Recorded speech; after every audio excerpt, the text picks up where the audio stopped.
MH1 news में आप सबका स्वागत है। मैं हूं चंद्रशेखर धरनी। हरियाणा के पूर्व गृह मंत्री अनिल विज आज चंडीगढ़ के अंदर मौजूद हैं, बातचीत करेंगे। विज साहब, स्वागत है MH1 न्यूज में। धन्यवाद जी। विज साहब, जिस प्रकार से केंद्रीय गृह मंत्री अमित शाह आए दक्षिण हरियाणा के अंदर और उन्होंने भूपिंदर सिंह हुड्डा जो नेता प्रतिपक्ष हैं उनको बड़े खुले रूप से कहा, मतलब संकेत दिए और खुले रूप से कहा भी इस मामले में कि वो बनिए के बेटे हैं तथा एक एक चीज का हिसाब लेकर आए हैं। इसके राजनीतिक परिभाषा क्या निकाली जा सकती है? नहीं, बिल्कुल ठीक है, बिल्कुल साफ है कि ये जो उछल कूद कर रहे थे, मुझे लगता है कल से ये बैठ गए होंगे। और जो क्या इन्होंने किया है हरियाणा के साथ वो बताने की जरूरत है।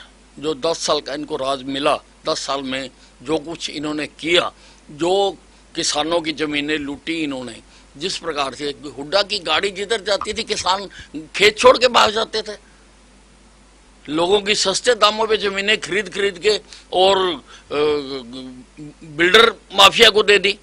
जिस प्रकार से नौकरियों की मंडियां लगाई, बोलियां होती थी नौकरियों की, जिस प्रकार से तबादलों की मंडियां सजी, बाजार सजे, तो बताने की जरूरत तो है। आप ये देखिए कि इस बार जितनी पार्टियां चुनाव मैदान में आ रही हैं उन सबको हरियाणा में राज करने का मौका मिला है। हमें भी मिला है, कांग्रेस को भी मिला है, इनेलो को भी मिला है, चाहे वो गठबंधन में आ रही है पर मिला। और लोगों ने तीनों का राज देखा है। लोग तुलनात्मक अध्ययन करेंगे कि इनेलो का राज कैसा था, कांग्रेस का राज कैसा था और बीजेपी का राज कैसा है। बीजेपी के राज में बिल्कुल निष्पक्ष भर्तियां की गई हैं, ऑनलाइन तबादले किए गए हैं, भ्रष्टाचार पर नकेल लगाई गई है, ट्रांसपेरेंसी बढ़ाई गई है। तो लोग तुलनात्मक अध्ययन करेंगे। और वो जो कह रहे हैं कि मैंने चार्जशीट बनाई है, तो उसका वो जवाब देंगे अमित शाह जी कि चार्जशीट तो हमारा एक एक वर्कर तेरी बताएगा जो कुछ तूने किया हुआ। अनिल विज से ज्यादा भूपिंदर सिंह हुड्डा के कार्यकाल की वर्किंग कौन जानता है, क्योंकि तब आप विपक्ष में थे और सबसे ज्यादा विधानसभा में अगर कोई बोलता था विपक्ष में बीजेपी की तरफ से, तब 2 या 4 विधायक बीजेपी के हुआ करते थे। अनिल विज ही सब बेखूबी बता सकते हैं। देखिए, भूपिंदर सिंह हुड्डा बिल्कुल एंटी डेमोक्रेटिक है, प्रजातंत्र का दुश्मन है। विधानसभा में जिस प्रकार से विपक्षी पार्टियों के साथ ये व्यवहार करते थे, जिस प्रकार से उनको उठा उठा के बाहर फेंकते थे, ऐसा देश के, इस दुनिया के किसी प्रजातंत्र में नहीं होता है। तो उसी प्रकार से अब प्रजातांत्रिक देश में हम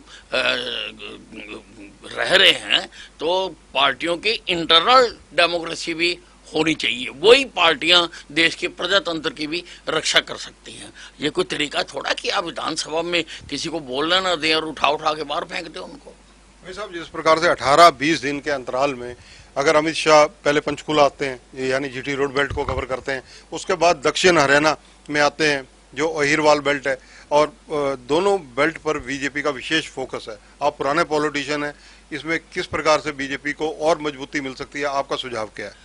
देखिए, अमित शाह जी आज के हिंदुस्तान के चाणक्य हैं। वो सारी गहराइयों को जानते हैं। और चुनाव लड़ना है हमने, हर क्षेत्र में जाएंगे, हर जगह अपनी बात कहेंगे और जो बातें ये उठाएंगे उनका भी बखूबी जवाब देंगे। हरियाणा के अंदर विधानसभा चुनाव अब ज्यादा दिन नहीं है, मतलब ऐसे कौन से एजेंडे हैं जिनको अगर जनता में सीधे संपर्क कर कर बीजेपी के नेता कहें तो उसका लाभ मिल सकता है? जो दुखती रग है लोगों की, वो समस्याएं कौन कौन सी हैं? वो देखिए, आप ये पिछले जिस दिन से नायब सिंह सैनी मुख्यमंत्री बने हैं, तो कई फैसले जो लोगों को तकलीफ देते थे उनको उन्होंने पलटा है। और ये ही प्रजातंत्र है कि लोगों की बात को सुनना, लोगों की बात का एहसास करना और उसके मुताबिक फिर निर्णय लेना। और हमारी सरकार इसमें गुरेज नहीं करती है। जिन चीज़ों से लोगों को तकलीफ होती हो, प्रजातंत्र का पहला पैमाना है कि वो नीतियां बनाओ, वो काम करो जिससे अधिक से अधिक लोगों को फायदा हो सकता हो। सारे तो राजी नहीं किए जा सकते, लेकिन प्रजातंत्र is a polity of majority, कि मेजोरिटी का जिसमें लाभ हो सकता हो वो काम करने चाहिए। धन्यवाद। तो ये हैं हरियाणा के पूर्व गृह, स्वास्थ्य व निकाय मंत्री अनिल विज।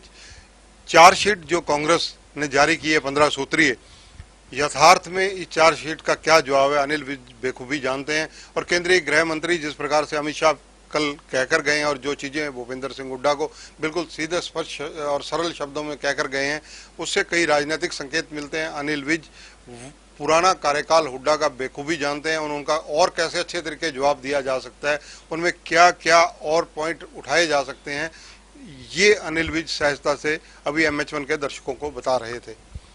कैमरामैन अमर सिंह के साथ चंद्रशेखर धरनी, MH1 न्यूज, चंडीगढ़।